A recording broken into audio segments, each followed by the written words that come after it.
Here's what's happening in the city of Rockville. We'll give you the city's crime report with Rockville's chief of police, show you some of the places that were highlighted during this year's Business Appreciation Week, and give you a preview of Rockville's annual Science Day. This is all the latest news in the city. This is Rock 11 Now. Hello and welcome to the April edition of Rock 11 Now. I'm your host, Morgan Lash. Every 2 years, the city conducts a community satisfaction survey to see how happy residents are with the quality of life here in Rockville. We'll break down the results of that survey right here. The survey results were very good this year. 93% of residents rated the overall quality of life in the city of Rockville as excellent or good, and we're pleased about that. 86% of residents rated the quality of their neighbourhood as excellent or good, and 87% rated the quality of city services or excellent or good. So overall, strong results. As in previous surveys, our two top-rated services were once again recycling and refuge. And this year, our third top-rated service is our recreation centres. And these include, our recreation centres include not only our wonderful community centres, but also our senior centre, our swim centre, all the facilities we have at the civic centre. So we're really pleased that residents enjoy those facilities and use them and rated them highly. For the first time this year, the survey included a question asking residents to choose among 14 priorities that the city may focus on in the next 2 years. On the top of that list was maintenance of city's infrastructure and our facilities. About 90% of people felt that was really important, followed by traffic and transportation congestion, and then crime. If you have any questions about the survey, contact Council Support Specialist Louise Atkins at 240-314-8139 or go to rockvillemd.gov/survey. The fiscal year 2016 budget adoption is scheduled for May 18th. We spoke with City Manager Barb Matthews to get a look at what this budget looks like and learn how residents can get involved. Basically, things are looking pretty good in Rockville from a financial standpoint. Our two largest revenue sources, which are property taxes and income taxes, we're actually expecting to get more revenue compared to FY15. A large part of the proposed fiscal year 2016 budget takes action to improve infrastructure and facilities around the city. In my FY16 proposed budget, you'll see a big emphasis on infrastructure projects ranging from pedestrian and vehicular bridge rehabilitation. We'll plan to do a lot of work on the King Farm Farmstead, which has been a longstanding priority of the mayor and council.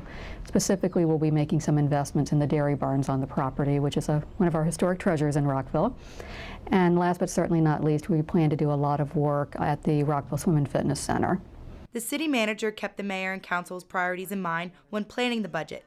This includes making senior sports and fitness programs more inclusive. At the mayor and council's request, we have included some funding in the proposed budget to make sure that our lowest income residents certainly don't have any barriers to participating in senior programming or our recreation programs, because that's very important to me and it's very important to the mayor and council. If the city manager's recommendations are approved, it will be the 8th year in a row that the property tax rate has not changed. Additionally, Rockville employees will see an across-the-board increase and could see changes associated with the study of compensation and job classification. The mayor and council, as I mentioned, are still discussing this, but it is an important component of our budget. Obviously, as a service industry, personnel costs are our largest cost. In my proposed budget, I have included a 2% across-the-board wage increase for all of our regular benefited employees. Depending on where we end up with the study, I also envision that there will be some adjustments that will need to be made to transition from our current pay structure to our new one. To view the budget in its entirety, go to rockvillemd.gov/budget. For Rockville 11, I'm Christine Rice. The mayor and council are scheduled to hold public hearings on the budget on April 13th, 20th, and 27th, with work sessions on April 13th and May 4th. The public record will remain open for written testimony until April 28th. The fiscal year 2016 budget adoption is scheduled for May 18th. For more information, go online to rockvillemd.gov/budget. A new roadside marker commemorating Thomas S. Wooten was recently unveiled across from Wooten High School. Rockville 11's Shang Lim has the story. It's a remarkable day on which residents gather at Wooten High School in Rockville to honor the founder of Montgomery County, Thomas Sprigg Wooten. The Wooten Social Studies Honor Society hosted the unveiling of the Thomas S. Wooten Historical Roadside Marker to commemorate the achievements of this iconic patriot. This has been a long time coming. Randy Alton, one of the teachers here, and the administrators and a lot of students have worked for years to get this marker put up. Many times you don't know the reason for a school being named in honor or memory of somebody, and this gives us the opportunity not just for the students, but for anyone who drives by to know the contributions of this patriot. Wooten High School Principal Dr. Michael Doran appreciated the students' initiative and also the involvement of the Maryland State's Highway Administration and other governmental divisions in realizing the marker. It was a lot more complex and complicated than you originally think, but we negotiated all through that, and I think every step of the way people were very much on board with the idea. High school student Cole Abbott said the event taught him important lessons about the heritage of the school, as well as Dr. Wooten's great acts. He was really a revolutionary, and I think it's good to have someone who's such a revolutionary, such a proud American to be the namesake of our school. I've lived in Montgomery County my entire life, and I certainly have known the Wooten name, but I didn't realize until just today what the Wooten family has done for not just this area, but for all of Montgomery County. Principal Doran believes Dr. Wooten's story will inspire students to become great individuals in the future. I think our students will leave Thomas Wooten High School doing great things too. They're going to be doctors, they're going to be politicians, they're going to be leaders. And so I do see that that there's a connection there. I mean, I think we have very high standards and expectations at the school, and I think he must have had too. So I think our students will look at that story and personalize it and say, if he could do it, why can't we? If you are interested in seeing the sign for yourself, it is located right across from Wooten High School at 2100 Wooten Parkway, Rockville. For Rock 11 Now, I'm Sheng Lim. Rockville police work hard every day to keep our city and our residents safe. The Rockville City Police Department reported a 3% overall decrease in crime in 2014, making this the 10th year in a row that crime has decreased in the city. We spoke with Chief of Police Terry Treshik to learn more about these statistics. Each year, the city publishes the uniform crime statistics for incidents of calls for service that have occurred in the city, specifically for Part 1 and Part 2 crimes. Part 1 are the very serious crimes, Part 2 are less serious crimes, but they're crimes nevertheless.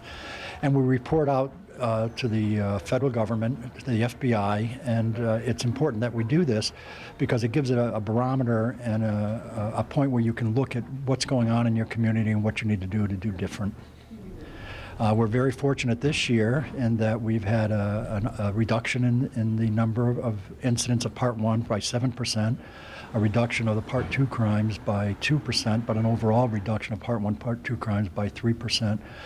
And you attribute that to many different things. Number one, there is a national trend of a decrease in the crime statistics, but just as importantly of that is the partnership between the community and the police department in reporting criminal activity and helping by being eyes and ears in the community for the police department through education, through outreach, through trying to resolve issues so they don't occur again in one particular area through lighting or in some environmental design changes. So we think that's pretty important. The credit is certainly to the men and women of the police department in full cooperation with the community itself, with the residents. To read the Uniform Crime Report yourself, go online to rockvillemd.gov/police. Last month marked Business Appreciation Week here in Rockville, where the city celebrated and thanked some of its many quality establishments that do business here. Chloe Leshner joined the Mayor and Council as they toured some of the businesses being recognized. Here's the story. March 9th to the 13th marked Business Appreciation Week, giving Mayor Newton and several city leaders the chance to see how businesses are growing in Rockville. This is the 10th year that the Mayor and Council and other city ambassadors have met with local businesses to tell them how important they are to the financial well-being of the city. It's an opportunity for Ready and our team members, including elected officials, Ready board members, all of our staff, Rockville Chamber board members, to go out and meet with over 50 Rockville companies in 1 week, learn more about them, who they are, what they're doing, and basically say thank you for being here and doing business in Rockville. I think it's like anything, birthdays or whatever, you need to celebrate, and we in Rockville want to celebrate the businesses that are here to show how important they are to the success of the city. So it's important that every year we go out and say thank you. Ready, the economic development arm of the city, organizes the annual event and works to provide local businesses of all kinds the necessary resources for economic growth. Business Appreciation Week is a wonderful opportunity to thank businesses for establishing themselves here, for remaining here, and being a vital partner to the city of Rockville in terms of economic development and in terms of services they provide for the residents and other businesses in the city. And we're thrilled to be able to do this. The short meetings allowed business owners to tell Ready exactly what they needed for continued success. VisArts, a nonprofit organization engaging the community in the arts, was the first stop this week. When I saw that there was this opportunity, I actually approached Ready and asked if we could be part of this. We are a big player in Town Square. We bring all these visitors here, and we have concerns about, what's happening in terms of the city, and I'm trying to run VisArts as a business, so I feel like we have a lot of the same concerns as for-profit businesses. Roy Rogers, which opened on Rockville Pike in December and has had success in the city so far, held a special breakfast for city leaders who came to visit. We really appreciate the dignitaries coming out and supporting our organization. It's important that the government and business work together to grow the businesses here in the city of Rockville and improve the economic environment here. So we are very appreciative of the partnership between our businesses, our residences, and it's a great way to make the city so viable. For more information about Ready and Business Appreciation Week, go to rockvilleready.org. For Rockville 11, I'm Chloe Leshner. Last month, Councilmember Roger Berliner hosted a symposium on the county's infrastructure and growth, a topic of great interest to Rockville government officials and residents as well. We've got the story right here.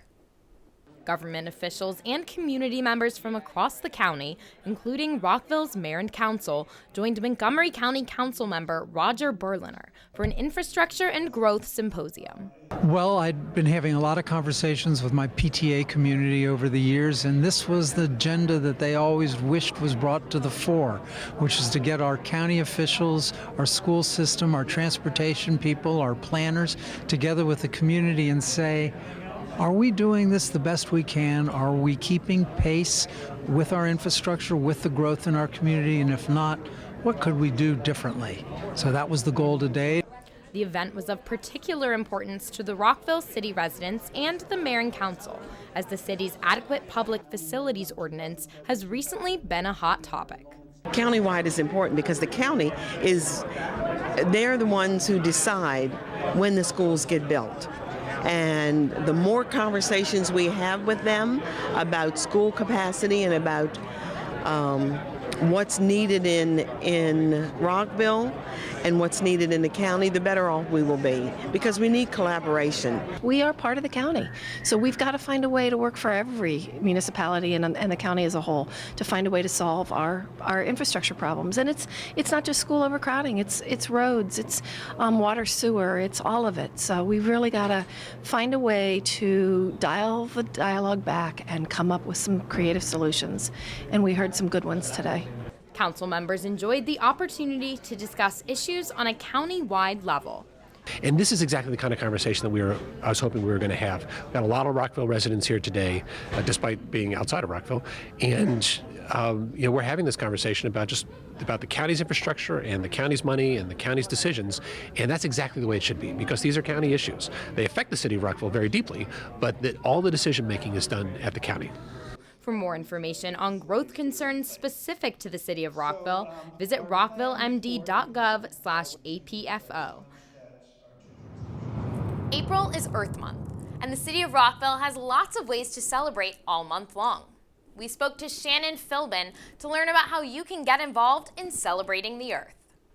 This is actually the 45th anniversary of Earth Month, so we've got a lot going on. On April 11th, residents can participate in the annual Potomac River Watershed Cleanup at one of 3 of our cleanup sites, Croydon Creek Nature Center, the Twin Brook Community Recreation Center, and Maryvale Park. Croydon Creek also has a couple of other events going on. They have an invasive plant pole that volunteers can show up and help remove some of the invasive vines and other plants that you can find around the grounds. In addition, they have their annual spring festival and native plant sale. There's going to be a lot of activities there, hands-on booths and activities for both kids and adults. And then our special event for this year for April 22nd, that's a Wednesday. If you want to come, we have a public ceremony and tree planting with the Christ Episcopal School just to celebrate not only the 45th anniversary of Earth Month, but Arbor Day as well. For more information about Earth Month activities, go online to rockvillemd.gov/Earth Month. The Rockville Environmental Commission is organizing a neighborhood solar co-op, giving residents the opportunity to join the solar movement at a discounted group rate. We spoke with Commission Chair Clark Reed to learn more about solar energy and Rockville's new neighborhood co-op. Rockville is one of the first communities to actually get a solar co-op established from a grant from the Washington Area Council of Governments. And the Rockville Environment Commission is aiming to organize neighborhoods to collectively come together and actually go through the whole process together as a learning experience. And by doing so, we think that they'll probably be able to get volume discounts, because when neighborhoods come together, the costs of actually putting solar on the roofs decline, and they don't have to travel as far, and there's a lot of leveraging that can happen when you come collectively together to go solar. An information meeting for the co-op will be held on April 18th from 10 a.m. to noon. For more information, including details on a May information session, visit mdsun.org/Rockville. City crews have been hard at work removing trees infected by the emerald ash borer, a destructive beetle that has been identified in Rockville neighborhoods. We spoke with City Forester Wayne Knoll to learn more about what the beetles are capable of and what residents should keep an eye out for. Emerald ash borer is an invasive insect that attacks ash trees. It was found in Rockville at Twin Brook Community Center about 2 years ago this May. And we have found another outbreak here on Twin Oaks Drive off Seven Locks Road, where virtually every ash tree on this street has been infected with this pest. So once a tree has a significant infestation of EAB, the tree is going to die. And what the larvae that the woodpeckers are feeding on will emerge from the tree usually about the first week of May in this area. So what I would like to do is to remove these trees before the beetles emerge and spread to other trees. So we're going to be removing basically all of the ash trees on this block of Twin Oaks Drive here within the next couple weeks, just to help prevent the spread of this pest to other areas in this neighborhood. Homeowners don't have any responsibility other than to protect their own property and protect their neighbors and the public right of way. If a tree dies on their property, just like any tree might die on someone's property, you have a responsibility to eliminate that hazard if and when that happens. So that's really the only thing they need to be concerned of. For information on how to identify ash trees and what symptoms to look for, go online to emeraldashborer.info. For other questions, contact Wayne Knoll at 240-314-8700 or wknoll@rockvillemd.gov. Celebrate science in the city at Rockville's annual Science Day. This free event is sure to be fun for the whole family. And we've got a preview of what's to come right here. Where can you find robots, rockets, orbs, and even elephant toothpaste? Only at Rockville's annual Science Day. This year marks the 26th anniversary of Rockville Science Day, which will be held on April 26th at Montgomery College. The City of Rockville, together with the Rockville Consortium for Science, is calling up all Rockville residents to get into science in the city. And we have lots of community exhibitors coming out this year. A lot of the ones that we've had in past years. We have a rocket launch, we have chemistry, we have astronomy, a number of citizens groups, we have animals, we have some birds, reptiles, lots of things for families to see and lots of things to experience. Montgomery College student Sharina Mutesi says that Science Day is the perfect venue for getting young girls interested in science and thinking about pursuing careers in the field. Many girls come to Science Day, and we want to inspire more girls. Some girls are scared to do sciences and they think they're hard. So as we demonstrate and they see women doing this experiment, they'll be like, oh, if they can do it, we can do it too. So it's really inspiring to them. Professor Tamazian from the Montgomery College Chemistry Department shows us how to make elephant toothpaste, one of Science Day's most popular experiments. I'm going to use hydrogen peroxide, which is a powerful disinfectant, and I'm going to use some soap, dishwashing detergent, and I'm using ivory. So I'm going to add, and let's make it colorful, like normally how the toothpastes are. So here I have some neon pink here, and here comes the secret ingredient. All right, ready everybody? So it's a chemical reaction. All right, let's see.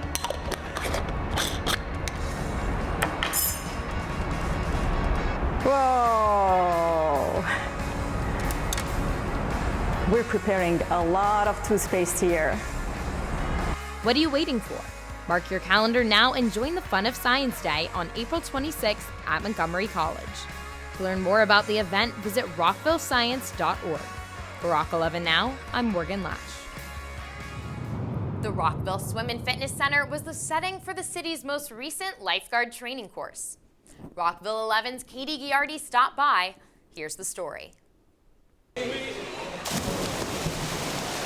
The Rockville Swim and Fitness Center recently started holding its American Red Cross lifeguard training classes for the upcoming summer season. The center holds these classes to teach and prepare the students to handle emergency situations. Class consists of a swimming competence pretest and sections on how to prevent and respond to emergencies in and around the pool, CPR, AED, first aid certification, and much more. Some of the things that we've learned so far would be always being constantly vigilant. You never know when an emergency is going to come, and just always being ready mentally and physically to be able to respond as best you can to every emergency. Instructor Michael Capitasto believes the skills learned during lifeguard training are ones that go beyond the swimming pool. This is something that they would use in a real-life emergency scenario, and if you can handle dealing with decision-making in emergencies, I think you can handle the more subtle things of test taking. I think this helps with confidence a lot. Adam Goldstein, the superintendent of the Rockville Swim and Fitness Center, believes the most integral part of lifeguard training is what to do to keep emergencies from occurring in the first place. The most important part of lifeguard training is prevention. We train all of our staff to recognize emergencies before they occur and make sure that we allow our customers and others that we serve in the community to have a safe and enjoyable experience in the pool. This is the first time the Rockville Swim and Fitness Center has held the American Red Cross lifeguard training, and staff members believe their training will result in successful lifeguards. We're comfortable and confident in our staff's abilities and that we can train kids to be the best lifeguards or rescuers that we could send out. And the Swim and Fitness Center is a great place to become a lifeguard. Our instructors are dedicated professionals with years of experience. We enjoy teaching this class and are energetic about the skills that are necessary to save lives. If you or anyone you know may be interested in lifeguard training, the schedule of classes and registration is available online at rockvillemd.gov/swimcenter, or you can call 240-314-8750 to speak to a member at the front desk. Lifeguard training is available now through May. For Rock 11 Now, I'm Katie Giardi. That's all the time we have for this month's episode of Rock 11 Now. I'm your host, Morgan Lash. Be sure to like us on Facebook, follow us on Twitter at Rockville11, and subscribe to our YouTube channel for exclusive web content. From the entire team here at Rockville 11, thanks for watching. We'll leave you with an exclusive Hometown Holidays all-access preview of one of the bands that's gracing the stage at the best Memorial Day festival this side of the Chesapeake. Watch the entire Hometown Holidays all-access special on Channel 11 or on our YouTube channel, rockvillemd.gov/YouTube.